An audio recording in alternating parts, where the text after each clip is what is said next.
Hello students, आज हम practical exam की कुछ प्रिपरेशन करेंगे। हम ये डिस्कस करेंगे कि अगर स्लाइड पर स्पोर्ट्स रखे हैं तो उनको कैसे डिस्क्राइब करना है, और अगर स्पेसिमेन एज सच रखा हुआ है पैथोलॉजी का तो उसको हमको किस तरह से डिस्क्राइब करना है। साथ ही हम कुछ क्वेश्चन और आंसर्स भी देखेंगे जो जनरली प्रैक्टिकल एग्ज़ाम में भी पूछे जाते हैं, साथ ही साथ वाइवा में भी पूछे जा सकते हैं। तो अब जैसे ये है स्पोर्ट्स हैं, इन स्पोर्ट्स को हमको आइडेंटिफाई करना है। तो ये स्पोर्ट्स क्योंकि इनकी कैरेक्टरिस्टिक फीचर्स हैं कि ओबक्लेवेट स्पोर्ट्स हैं और इसमें हॉरिजॉन्टल और वर्टिकल सेप्टा मिलते हैं। तो ये स्पोर्ट्स अल्टरनेरिया सोलेनी के स्पोर्ट्स हैं और ये जो डिजीज़ कोज करते हैं वो है early blight of potato disease. इसका पैथोजन है अल्टरनेरिया सोलेनी। और ये जो स्पोर्ट्स है ये कोनिडिया है, ऑबक्लेवेट है with broad base and narrow beak, और इनमें हॉरिजॉन्टल वर्टिकल सेप्टा मिलते हैं। साथ ही हमको इसका क्लासिफिकेशन लिखना है कि ड्यूटेरोमाइसिटिस का मेंबर है जिसमें ऑर्डर मोनिलियल्स और फैमिली डिमेशिएसी है। तो इस तरह से हमको स्पोर्ट्स के बारे में डिस्क्राइब करना है। ये स्पोर्ट्स किस पर्टिकुलर डिजीज़ का है और इसके क्या कैरेक्टरिस्टिक फीचर्स हैं, ऐसे 4 पॉइंट्स हमको डिस्क्राइब करने हैं इसमें। देन ये आइडेंटिफाई द डिजीज़। अब ये डिजीज़ है, यहाँ पर किसी भी तरह के कोनिडियोफोर या कोनिडिया या स्पोर्ट्स नहीं है, तो हमको एज सच डिजीज़ को डिस्क्राइब करना है। तो ये डिजीज़ है red rot of sugarcane disease, जिसका कि कॉजल ऑर्गेनिज्म है कोलेटोट्राइकम फाल्केटम, और जो ड्यूटेरोमाइसिट्स का मेंबर है, जबकि इसकी जो परफेक्ट स्टेज है ग्लोमेरुला टुकुमेनेंसिस जो कि एस्कोमाइसिटिस का मेंबर है। फिर हमको ये बताना है कि ये जो पूरे के पूरे शुगर केन पर किस तरह से डिजीज़ कॉज करता है, उसके सिम्टम्स क्या है, रेड पैचेस के साथ से में वाइट पैचेस किस तरह से दिखाई देते हैं, और जब सीवियर इन्फेक्शन होता है तो लीव की मिडरिप पूरी तरह से रेड टर्न हो जाती है। और इसमें हमने ये पहले भी देखा था कि जब इसका जो जूस है इन्फेक्टेड स्टॉक का जो जूस है वो एमिट करता है अनप्लीजेंट स्मेल, और क्योंकि उस समय कन्वर्जन हो जाता है ग्लूकोज का अल्कोहल में। तो इस तरह से इस डिज़ीज़ को हम डिस्क्राइब करेंगे सिम्टम्स के साथ में। इसमें किसी भी तरह के स्पोर्ट्स को हमको डिस्क्राइब नहीं करना है और क्लासिफिकेशन हमको ज़रूर लिखना है। Then identify the disease. यह डिजीज़ है green ear disease of bajra या डाउनी मिल्ड्यू डिजीज़। हालांकि यहाँ पर हम इसका सेक्सुअल पार्ट ही दिखा रहे हैं, मतलब फ्रूटिंग बॉडी दिखा रहे हैं। ये फ्रूटिंग बॉडी तो ग्रीन ईयर डिजीज़ ऑफ बाजरा कहलाएगी। इसमें जो एसेक्सुअल रिप्रोडक्टिव स्ट्रक्चर्स है और उसकी वजह से जो डिजीज़ होती है वो डाउनी मिल्ड्यू डिजीज़ होती है। तो बाजरा में ये डिजीज़ स्क्लेरोस्पोरा ग्रेमिनिकोला के द्वारा होता है, जो कि ओमाइसिटीज़ क्लास का मेंबर है, और इसका ऑर्डर पेरेनोस्पोरेल्स और इसकी फैमिली पेरेनोस्पोरेसी है। फिर हमको ये भी दिखाना है, दर्शाना है कि किस तरह से जो पूरा का पूरा ईयर लीफ लाइक स्ट्रक्चर में चेंज हो जाता है, और किसी भी तरीके से कहीं भी ईयर पर कोई प्रोडक्शन नहीं होता है और डिजीज़ की वजह से वो पूरा का पूरा ख़त्म हो जाता है। देन ये स्पोर्ट्स हमको आइडेंटिफाई करने हैं, इन पे कमेंट लिखना है। ये स्पोर्ट्स हैं इसके पक्सीनिया के टिल्यूटो स्पोर्ट्स। पक्सीनिया डिजीज़ कोज करता है वीट में स्टेम रस्ट डिजीज़, और उसमें स्टेम रस्ट डिजीज़ जो कोज करता है पक्सीनिया, उसमें 5 तरह के स्पोर्ट्स मिलते हैं, बेसिडो स्पोर्ट्स, पिक्नियो स्पोर्ट्स, एशियो स्पोर्ट्स, यूरिडो स्पोर्ट्स और टिल्यूटो स्पोर्ट्स। तो ये टिल्यूटो स्पोर्ट्स टिल्यूटो सोराई में बनते हैं, जिसका सिम्टम्स होता है लीव पर कुछ ब्राउन से ब्लैक की तरफ कन्वर्ट हो जाता है because of the melanin pigment का डिपोजिशन होता है। और ये स्पोर्ट्स बाइसेल्ड हैं और इनमें डाइकैरियोटिक और बाद में वो डिप्लॉयड न्यूक्लियस हो जाता है, और मियोसिस के बाद प्रोमाइसिलियम इसमें बनता है। तो टिल्यूटो स्पोर्ट्स को हमको डिस्क्राइब करना है और पक्सीनिया को डिस्क्राइब करना है, जो कि बेसिडोमाइसिटिस का मेंबर है, ऑर्डर यूरिडिनेल्स है, और इसकी जो फैमिली है वो पक्सीनिएसी है। देन ये डिजीज़ हमको आइडेंटिफाई करनी है कि ये कौन सी डिजीज़ है। ये डिजीज़ क्योंकि हम देख चुके हैं, ये है late blight of potato disease, जिसमें कि पत्ती की लोअर सरफेस पर ब्लाइट लाइक सिम्टम्स दिखाई देते हैं और उसमें फ्रूट पर भी, जो कि इसमें है राइजोम जो कहलाता है, इसके पोटैटो के ऊपर भी डिजीज़ होती है। जब डिजीज़ के सिम्टम्स ख़त्म होने लगते हैं पत्ती पर, तो वो आगे डिजीज़ फैलती है पोटैटो के ट्यूबर पर। और फिर ये जो डिजीज़ है, इसका जो कॉजल ऑर्गेनिज्म है वो है फाइटोप्थोरा इन्फेस्टेंस। ये ओमाइसीटीज़ का मेंबर है। इसका वापस से ऑर्डर पेरेनोस्पोरेल्स और इसकी फैमिली है पिथियेसी। तो हमको कुछ सिम्टम्स लीफ पर किस तरह के दिखाई देते हैं, कॉजल ऑर्गेनिज्म क्या है और उसका क्लासिफिकेशन क्या है, क्योंकि बच्चों हमको ये 3 मिनट में ही कंप्लीट करना होता है।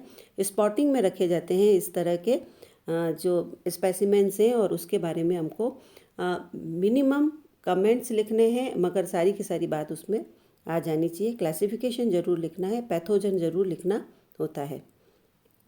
नाउ ये एक डिजीज़ है, इस डिजीज़ को फिर हमको आइडेंटिफाई करना है। तो ये तिल दिखाई दे रहे हैं, तिल मतलब सिसेम। तो सिसेमम इंडिकम जो प्लांट का बॉटेनिकल नेम है, सिसेमम इंडिकम के ऊपर ये जो डिजीज़ दिखाई दे रही है, इस डिजीज़ का नाम है सिसेमम फिल्लोडी। और ये सिसेमम फिल्लोडी डिजीज़ फाइटोप्लाज्मा के द्वारा होती है। पहले इसको माइकोप्लाज्मा लाइक ऑर्गेनिज्म कहा जाता था, अब इसका नाम फाइटोप्लाज्मा है। होस्ट इसका सिसेमम इंडिकम है। फाइटोप्लाज्मा का क्लासिफिकेशन में किंगडम प्रोटिस्टा, क्लास मॉलिक्यूट्स और ऑर्डर माइकोप्लाज्मेटेल्स, फैमिली माइकोप्लाज्मेटेसी, जबकि जीनस इसका फाइटोप्लाज्मा है। इसमें ये लीफ लाइक स्ट्रक्चर्स में चेंज हो जाते हैं। एबनॉर्मल डेवलपमेंट होता है फ्लोरल पार्ट्स का लीफी स्ट्रक्चर में, और जो ये है प्लांट की जो साइज़ है वो स्टंटिंग हो जाती है, बहुत छोटा हो जाता है। और ये जो डिजीज़ ट्रांसमिट होती है एक इंसेक्ट के द्वारा, वो है ओरोसियस एल्बीसिंक्टस। देन ये डिजीज़ हम इसको अच्छी तरह से जानते हैं, ये है tikka disease of groundnut. Tikka disease of groundnut किसके द्वारा होता है? इसमें 2 तरह के सिम्टम्स मिलते हैं, अर्ली लीफ स्पॉट और late leaf spot. Early leaf spot तो होता है सर्कोस्पोरा अरेकिडिकोला से, और जिसकी परफेक्ट स्टेज है माइकोस्पेरिला अरेकिडिकोला, जबकि लेट लीफ स्पॉट डिजीज़ होती है सर्कोस्पोरा पर्सोनेटा से, और जिसकी परफेक्ट स्टेज है माइकोस्पेरिला बर्कीली। और ये इस ड्यूटेरोमाइसिटीज़ का मेंबर है। ड्यूटेरोमाइसिटीज़ मोनिलियल्स और डिमेशिएसी इसका क्लासिफिकेशन होगा। और फिर इसमें येलो हेलो सिम्टम्स प्लस जिसमें येलो हेलो सिम्टम्स नहीं पाए जाते हैं, इस तरह के दोनों सिम्टम्स को हमको अच्छी तरह से डिस्क्राइब करना है। लगभग 3-4 पॉइंट्स इसके बारे में लिखने हैं। Then name the disease and causal organism. ये डिजीज़ है, इसको कहते हैं हम कवर्ड स्मट ऑफ बार्ले, क्योंकि ये पूरा का पूरा कवर्ड एक मेम्ब्रेन से ढका हुआ है, और इसलिए जो फ्रूटिंग बॉडी है उस वो पूरा का पूरा स्मट या जो ब्लैक चारकोल लाइक स्ट्रक्चर में कन्वर्ट हो जाती है। इसमें ग्रेन डेवलपमेंट नहीं होता है और मेम्ब्रेन से ढकी हुई होती है। मेम्ब्रेन रप्चर केवल थ्रेशिंग के समय ही होती है, इसलिए स्पोर्स इसमें वहाँ बाहर ऐसे नहीं बिखरते हैं। और इसका जो कॉजल ऑर्गेनिज्म है वो अस्टिलागो हॉर्डाई है। ये भी बेसिडियोमाइसिटीज़ का मेंबर है। इसको इस तरह से हमको डिस्क्राइब करना है। देन डिफ़ाइन करना है अगर हमको कि हाइपरट्रॉफी क्या है, हाइपरप्लेशिया क्या है, रस्ट और स्मट क्या है, बोर्डो mixture, disease triangle, chemical weapons of pathogen.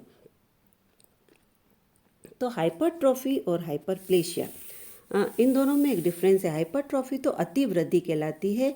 इसमें ऑर्गन की साइज़ या कंप्लीट प्लांट की साइज़ लंबाई में लेंथ वाइज इंक्रीज होती है, जबकि हाइपरप्लेशिया में सेल डिवीज़न इंक्रीज होता है।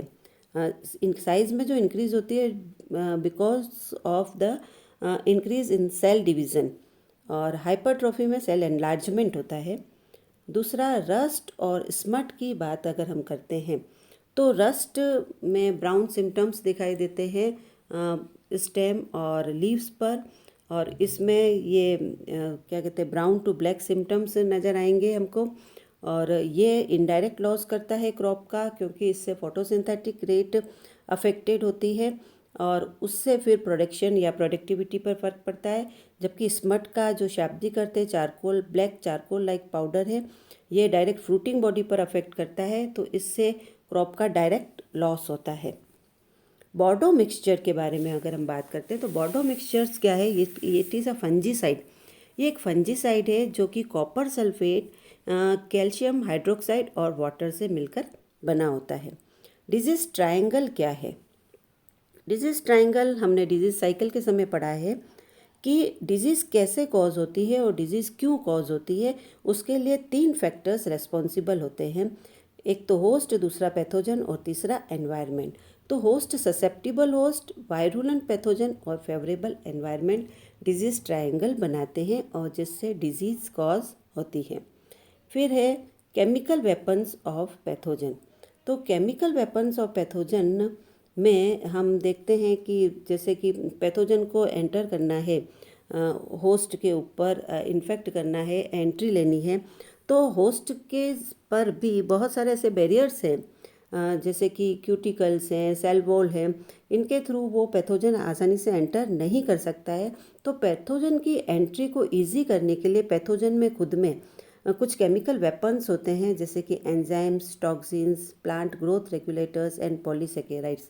तो ये केमिकल वेपन्स कहलाते हैं पैथोजन के, जिसकी वजह से पैथोजन अपने आप को एस्टेब्लिश कर दे सकता है होस्ट की सरफेस पर और बाद में संक्रमण या इन्फेक्शन करता है। देन कुछ ऐसे क्वेश्चन से जनरली पूछे जा सकते हैं, what are Koch postulates? Koch postulate क्या है?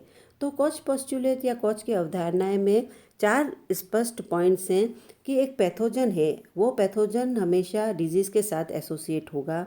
नंबर 2 कि वो पैथोजन आर्टिफिशियल मीडियम पर आइसोलेट होना चाहिए। नंबर 3 कि आइसोलेटेड ऑर्गेनिज्म को जब हम वापस इनोक्यूलेट करते हैं हेल्दी होस्ट में तो वो सेम सिम्टम्स प्रोड्यूस होने चाहिए।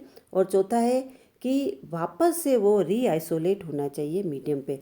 तो ये कॉच पोस्टुलेट है जो ये बताते हैं कि इन्फेक्टिव एजेंट क्या है और कैसा है।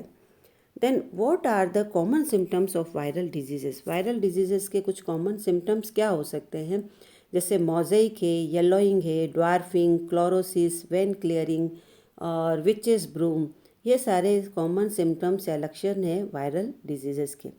Then how little leaf of brinjal disease is transmitted? ये भी पूछा जा सकता है। तो brinjal disease, little leaf of brinjal disease को ट्रांसमिट होता है एक इंसेक्ट वेक्टर के द्वारा और उसका नाम है हिशिमोनस फाइसिटस। Then what is quarantine? Quarantine है लीगल रेस्ट्रिक्शन है for entry of diseased material at regional, national and international level पर। तो रीजनल, नेशनल और इंटरनेशनल लेवल पर कानूनी प्रतिबंध लगाते हैं हम डिजीज़ मटेरियल का, तो वो कहलाता है क्वारंटाइन। तो इसी तरह के, ये तो कुछ सैंपल्स हैं, इसी तरह के और भी कई तरह के क्वेश्चंस आपको पूछे जा सकते हैं। ये जो हमने अभी सैंपल दी हैं इनको एक बार आप डायग्राम, क्लासिफिकेशन और कुछ पॉइंट्स के साथ में तैयार करें तो आपकी तैयारी चलती रहेगी और प्रैक्टिकल में बहुत आसानी हो जाएगी, spotting as well as question answer session में। तो इसी के साथ में ये कंप्लीट है। Thank you.